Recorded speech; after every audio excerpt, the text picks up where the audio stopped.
Welcome back, everybody. Today we're going to be working on the Mark IV a little bit. If you guys watched some of the previous content about this car, you'll know that I blew it up on Tail of the Dragon a couple weeks ago. So what happened when I was on the road is the timing belt snapped. Don't really know why yet. We're going to be digging into that a little bit as I go through this video.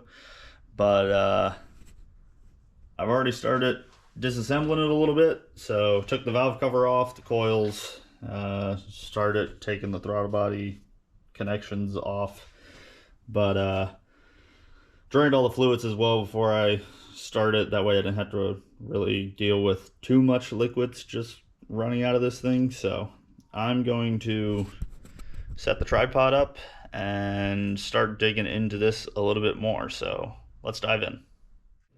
The first thing I started off with while I was doing this was all of the stuff underneath the intake manifold. So if you've ever worked on a 1.8T, you know that Volkswagen shoved a whole lot of vacuum hoses and solenoids and emissions crap underneath the intake manifold on these cars. So when I first started this, I wasn't sure what I was going to be doing, whether or not I wanted to put all of the vacuum system back in as if it was factory, or if I wanted to delete a lot of it. So I tried my best to take stuff apart correctly rather than just cutting it. That way, if I did want to put it back completely stock, I could.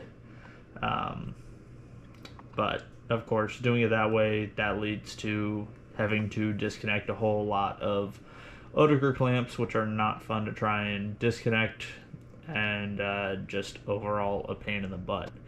So I knew this would take the most work, because it's not just simply unbolting and taking something out. So I wanted to start with this and get it out of the way, so to speak.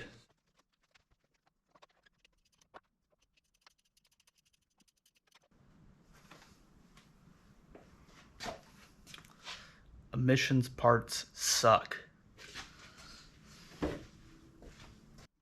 I've removed the dipstick tube off completely. That way I don't have to worry about breaking that.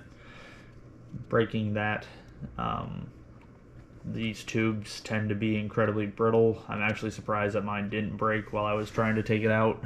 I have a powder coated one to put in that's aluminum. The last thing I end up doing is starting to unbolt the charge air side of the intercooler. So that's the piping that leads out of the side of the turbo and into the side mount intercooler.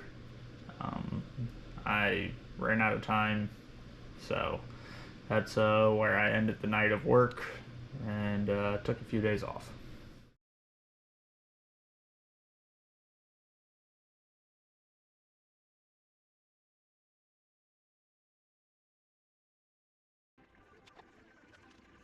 When I got back around to working on the car, I kept on going with taking the intercooler and intercooler piping off. So this was a bit of a struggle here. I actually had to take the headlight out to get access to some of the piping. I don't know if this had been touched before or if this was left this way from factory, but the orientation of the hose clamp to get the pipe or tube that goes from the throttle body inlet from the intercooler outlet, that hose clamp was wedged against the core support, bad enough that I was debating on whether or not I'd have to take the core support off to be able to get that hose clamp out. Thankfully, I dug through the toolbox, got a few different combinations of tools that finally let me release that hose clamp and pull that tube out of the way without taking the core support off. But definitely was a struggle to do that. Then after that, started working on getting the intake out of the way. That way I had access to the combi valve that's on the side of the head, as well as the coolant neck that's on the side of the head.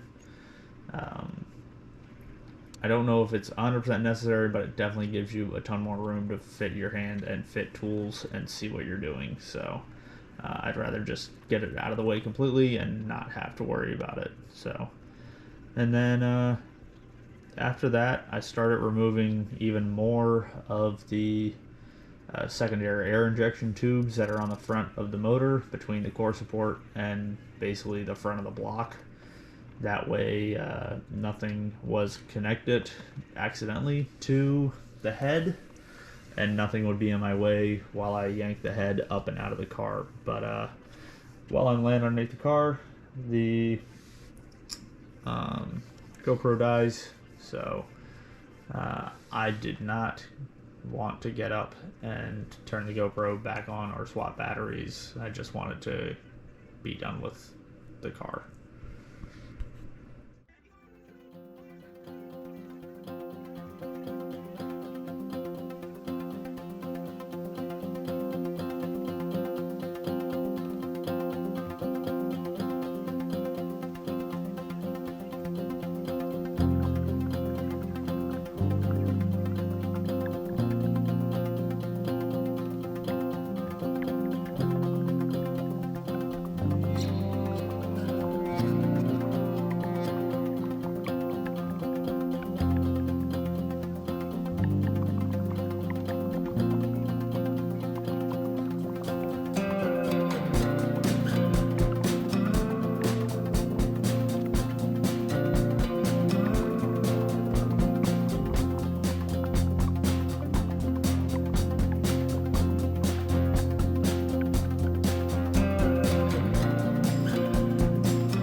The last few things to unbolt is the combi valve from the side of the head, as well as the coolant outlet that I talked about before. I shoved a t-shirt underneath because I knew coolant was going to end up spilling out of this. Even though I tried to drain as much of it as I could, you can never get all of it out. So shoved a t-shirt underneath it to collect as much as I could, or at least soak it up so it's not just running into the transmission. And then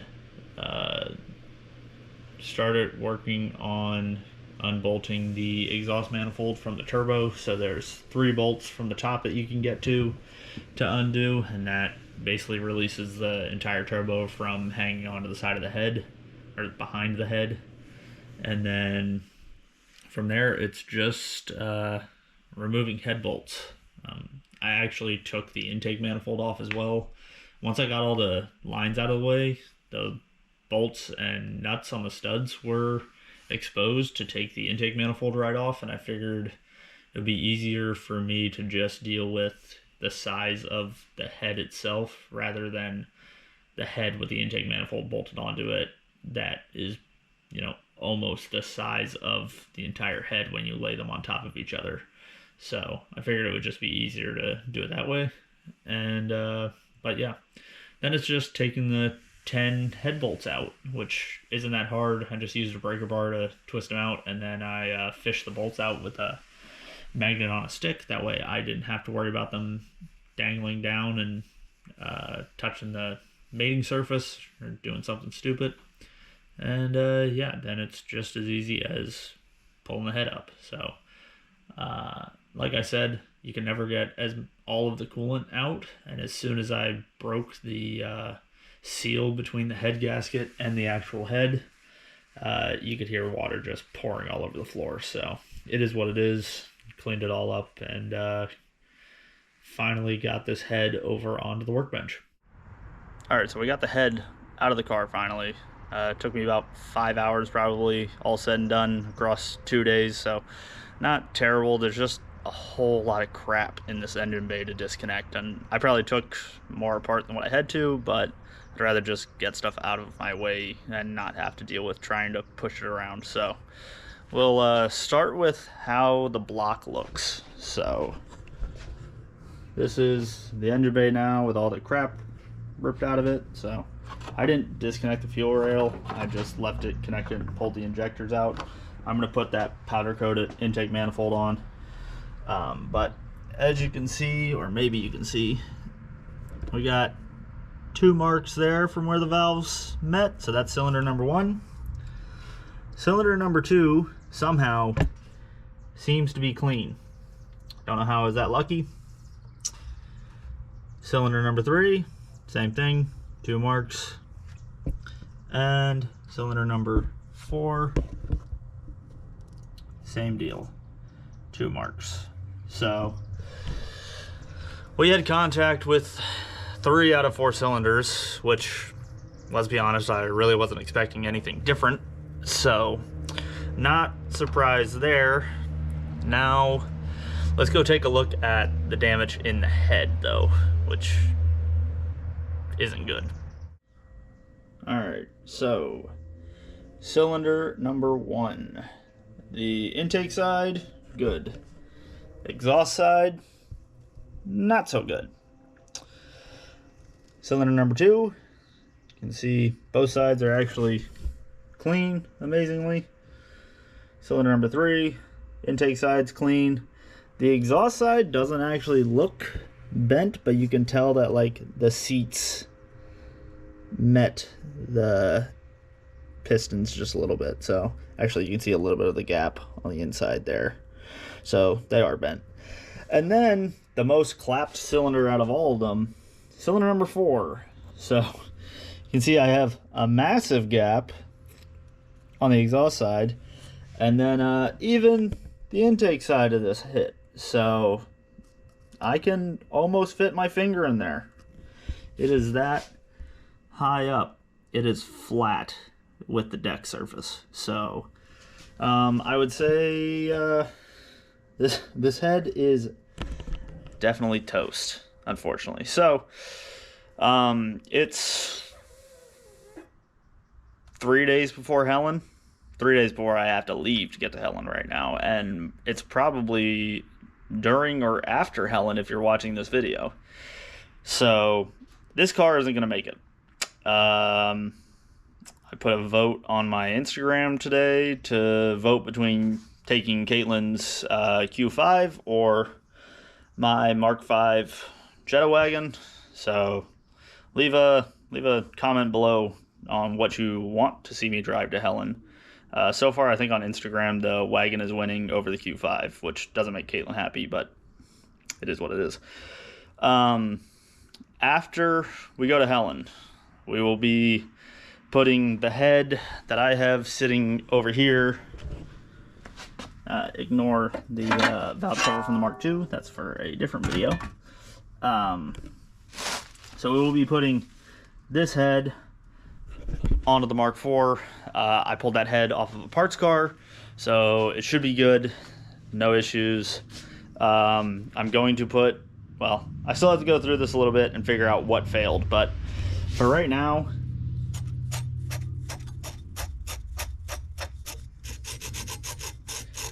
that doesn't sound good. So I don't know if part of it was that portion of the tensioner, that pulley, or if the actual tensioner failed as well. So I don't know if you're supposed to be able to move these by hand or not, but mine is stiff as a fucking board. So I don't know if this failed. It looks like, I can't tell if these, I mean, I know this is chunks of my timing belt, but I can't tell if there's chunks of the O-ring in there as well, because I know from looking online that that's typically how these fail. So we'll get all the timing stuff off of that motor, retime it. I'm going to put on an integrated engineering manual timing tensioner setup. That way I never have to worry about my hydraulic stuff failing, and if I snap another timing belt because of that stuff, it's on me for not checking my own equipment, not something else spontaneously blowing apart. So I'd rather have it that way. I have manual setups on the Mark II and the Mark I because that's what they came with from the factory. So yeah, there might be a few other things that I wrap into changing this head. I'm debating on deleting the air conditioning out of that car.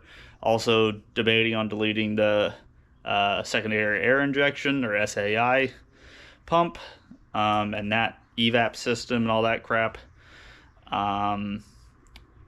Yeah, deadline for getting this car back on the road is June 24th, I think.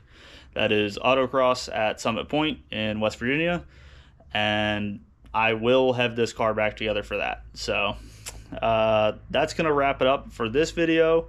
I'll probably make another video of taking the timing stuff off of it and kind of diagnosing if there's anything else wrong, and then we'll do a third video of rebuilding this car and putting a fresh head on it and starting it up. So if you made it this far, thank you for watching, thank you for subscribing, and we'll see y'all next time.